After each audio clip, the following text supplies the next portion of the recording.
Oui. J'ai été destinataire d'une procédure de dépôt de plainte contre vous suite à des propos malveillants à destination de France Travail. Quand est-ce que vous êtes disponible pour que je puisse vous auditionner? Alors, des propos malveillants envers France Travail. Voilà. Quels propos? Je vous dirai tout ça au moment de l'audition. J'ai votre... Parce que j'ai déposé plainte contre France Travail, donc ça vient peut-être de là. Ah, c'est possible, c'est possible. Est-ce que vous avez le numéro, justement, ça tombe bien, est-ce que vous avez le numéro de votre plainte contre France Travail? Alors, mon numéro... Alors, attendez, je vais regarder ça, faut que je le trouve. J'ai le document quelque part. Oui, parce que ces gens me posent beaucoup de problèmes depuis un moment, et puis j'ai porté plainte, donc là maintenant, enfin, j'ai pas porté plainte. J'ai ouvert une procédure au tribunal judiciaire.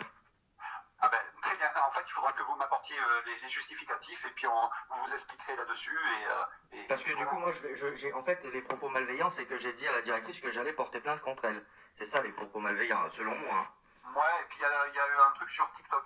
Ah oui, oui, mais bon, j'ai rien dit de mal, hein, je donne mon point de vue, c'est tout, c'est liberté d'expression, quoi.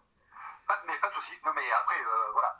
Parce que là, propos malveillants, c'est une vidéo, en fait, où j'ai dit que Madame Delino, la directrice de France Travail, ne méritait pas sa place de directrice et qu'elle méritait de pointer au chômage. Voilà. Donc en fait, ça c'est France Travail, il y a quelqu'un qui a posté ce commentaire. France Travail me détruit, m'agresse, me menace, fait de l'abus de pouvoir, faux en écriture, faux usage de faux, enfin. Et là maintenant, c'est eux qui portent plainte contre moi. Parce que j'ai dit en fait du mal d'eux, mais j'ai pas insulté, j'ai pas menacé. Enfin, j'ai commis aucune. En fait, il n'y a aucune loi que j'ai. De toute façon, sur TikTok, on peut pas, si vous voulez. Si tu insultes, si t'es bloqué tout de suite. Donc, à aucun moment, tout ce que j'ai fait, c'est donner mon avis et l'expérience que j'ai eue avec eux. Et tout ça, parce que vous allez voir, je vais sortir. Je vais vous les montrer, les mails. Pour l'instant, là, il y a un truc en justice, donc je ne montre pas. Mais je vous montrerai les mails que j'envoie à la directrice. J'essaye toujours d'arranger les choses. Je leur ai toujours dit la vérité. Je leur ai dit ce qui allait se passer, quoi. Enfin, bref. Moi, j'ai été destinataire de ce dépôt de plainte. Il faut que je fasse mon petite enquête. Donc, d'accord. Moi, je vais prendre votre audition. Eh ben, je suis d'accord.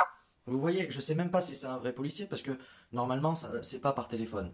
Normalement, ils doivent envoyer un courrier recommandé, une convocation, un truc pour que je sache que c'est la police. Là, c'était un 07 qui m'a appelé. Je sais même pas. Aussi bien, c'est quelqu'un qui me fait une blague. En tous les cas, moi, j'ai une association qui m'aide, qui a pris le dossier en main et ils me disent ça, c'est pas, il y a rien qui prouve que c'est un policier. Donc, je vais voir avec eux. Je vais appeler du coup la police pour voir si c'est vraiment eux. Parce qu'en tout cas, là, on a l'impression que le monsieur, il est gêné. Parce que comment on peut porter plainte contre quelqu'un qui n'a rien fait? Je comprends pas. Si toi, tu vas au tribunal, tu vas à la police et tu dis, ouais, je porte plainte contre mon voisin parce qu'il m'aime pas et il a dit sur son Facebook, il a dit, ouais, qu'il m'aimait pas. Vous croyez que le policier va prendre la plainte? C'est ce qu'ils font, la France Travail. Ils portent plainte parce que des propos malveillants. Parce que j'ai dit propos malveillants. Qu'est-ce que ça veut dire? C'est pas de la diffamation, c'est pas de l'injure. Qu'est-ce que c'est? Mais je comprends pas. Je comprends pas.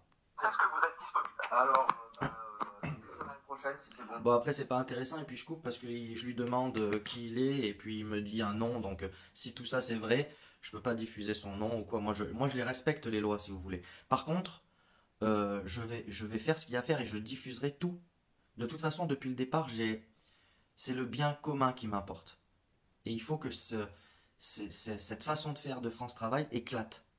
Il faut que tout le monde soit au courant de ce qu'ils font. Parce que il y a de moins en moins de boulot en France et personne n'est à l'abri. Il y a des mecs qui m'ont contacté, ils ont travaillé 25 ans, ils n'ont même pas le droit au chômage. Et ils ont travaillé 25 ans, du coup le mec il a travaillé 25 piges, son entreprise a fermé. Il se trouve un autre boulot tout de suite. Il est en période d'essai. Mais il voit que ce boulot il l'aime pas, donc il arrête sa période d'essai. Et ben ils disent, ah vous avez arrêté votre période d'essai, mais vous n'avez pas le droit au chômage.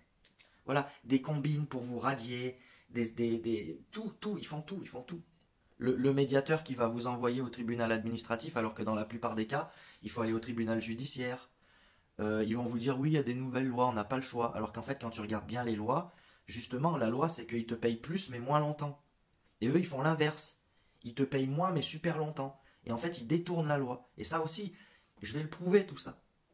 Donc, abonnez-vous, je vous enverrai la suite. De toute façon, j'ai foutu des caméras de partout chez moi.